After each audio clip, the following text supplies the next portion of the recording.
Greetings, children of the screen. Your friendly neighborhood nerd scum here once again, and today is the first installment in my Alien Week celebration, where I will be reviewing the first 4 Alien movies leading up to this Thursday, where I will be doing a crossover with Comics Joe and with Comics Boom. We'll be doing a live stream hosted from Comics Joe's channel, and as we get closer to that, I will let y'all know a definite time for that live stream.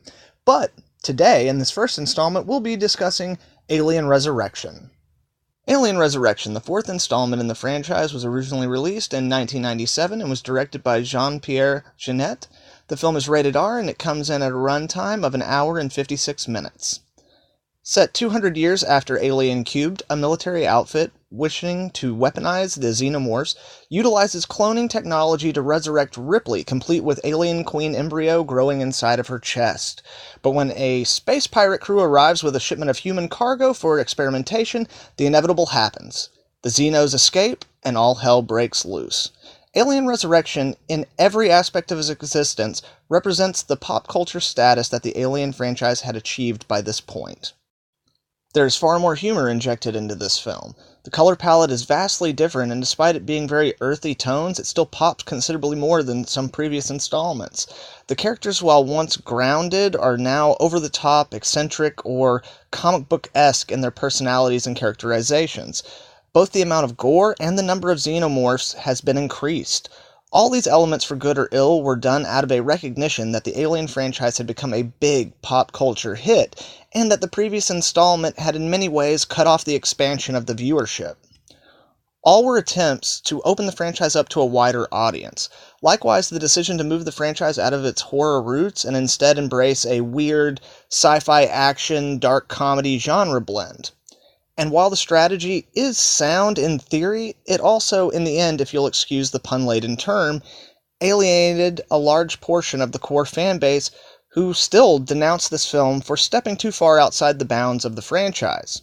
However, I'm not one of those fans. Admittedly, this film has some issues, a good bit of them, but it's still a film that I greatly enjoy. Jeunet's quirky yet dynamic directorial style is definitely not something I was expecting or am accustomed to from this franchise, but it's not without merit. He creates a cattywampus world that feels apt for this fun survival adventure that unfolds. The characters, while not as lived in and natural as previous, are entertaining plays on the archetypes and standards for the kinds of characters usually featured in this kind of sci-fi storytelling. And despite them not being very well developed, the awesome cast of character actors makes them sufficiently entertaining. Sigourney Weaver, Winona Ryder, Ron Perlman, Michael Wincott, Dominique Pinion, Gary Dourdan, Kim Flowers, Brad Dourif, and many, many others. I mean, by the way, guys, there is a scene in this movie, by the way, where frickin' Sigourney Weaver makes a 3-point shot from over her shoulder facing away from the frickin' basket, and she did it for real. Okay, you know, like, I know what you're gonna say. Why was there even a basketball scene in this movie at all? Like, why is there a basketball scene in an Alien movie? But the answer is, I don't know, but it was awesome. She did it for real. Check that shot out, and if you watch the bloopers on the DVD, there's actually a moment where you can see they had to cut the scene real fast because Ron Perlman kept reacting to her making it in one shot.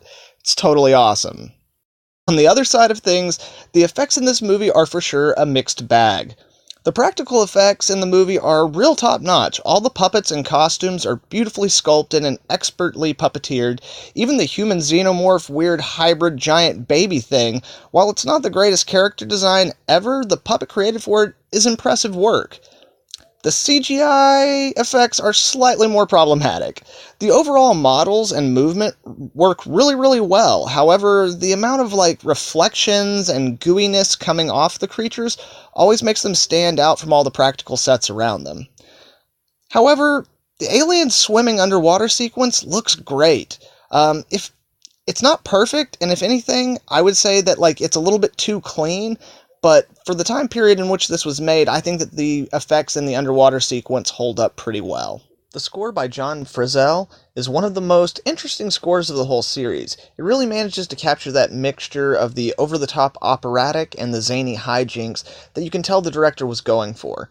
And on top of that, he also manages to mix in a little nods here and there to all the previous scores within the franchise. So overall, the music really works for the movie that they were making, and I definitely really enjoy it. In fact, I'd say it's like one of the two scores from the Alien franchise that you can just listen to on their own, whereas the first two scores are very good, and they're really awesome, and they work really well in the context of the movie. They're not really scores that you can just listen to, necessarily. The overall story and scripting, I would have to say, are not that exceptional. There are multiple plot holes of varying size, the basic plot is not overly inspired, and the tone shifts wildly and almost randomly at times. However, in fairness to Joss Whedon, he was kind of painted into a corner with the way that the previous film ended, and with the fact that producers were dead set on seeing Ripley return for this installment. For what it is worth, I have read his original screenplay, which did not feature Ripley, and while it's nothing to write home about, it is a much tighter, more concise, and well-developed story overall, and also better than the final shooting script, in my opinion, which I've also read. And while this certainly does not make the film any better or excuse any of the shortcomings, it's important to keep in mind that no script or no movie, nothing is created inside of a vacuum. For those of you who are interested, Alien Resurrection: The Extended Cut was released with the Alien Quadrilogy in 2003. It adds about 7 to 8 minutes worth of new scenes, but doesn't contribute anything that changes the perception of the film. Most of this extra time involves an alternate opening and an alternate closing for the film, which are interesting for true Alien franchise fanatics, but I can also easily see why these scenes were trimmed out of the original theatrical cut. So, in conclusion, yes, Alien Resurrection is a highly flawed film. It gives us something we never would have asked for from the franchise while also giving us things that we've seen over and over again. It is the first time that one of these movies attempted to turn the Alien franchise into a big popcorn blockbuster, and honestly, I kinda love it for that. My favorite thing about the original quadrilogy is that every film, despite recycling elements of iconography, manages to be its own unique experience. They all look and feel and sound like completely different movies. There are a lot of things Alien Resurrection could have been, and maybe should have been, but for the film that it is, a big sci-fi action comedy monster popcorn flick, it's pretty fun. So in a world where we now have more bad installments in this franchise than good, maybe it's time to start viewing Alien Resurrection as the film that it is, as opposed to the film that we wanted it to be. And just have a little fun. Thank you very much, children of the screen, for your time. As always, I really hope you enjoyed this first installment in my Alien Week celebration.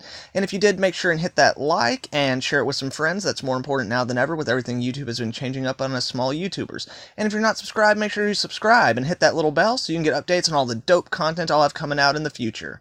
I hope you guys have a great one. Nerd Scum, out.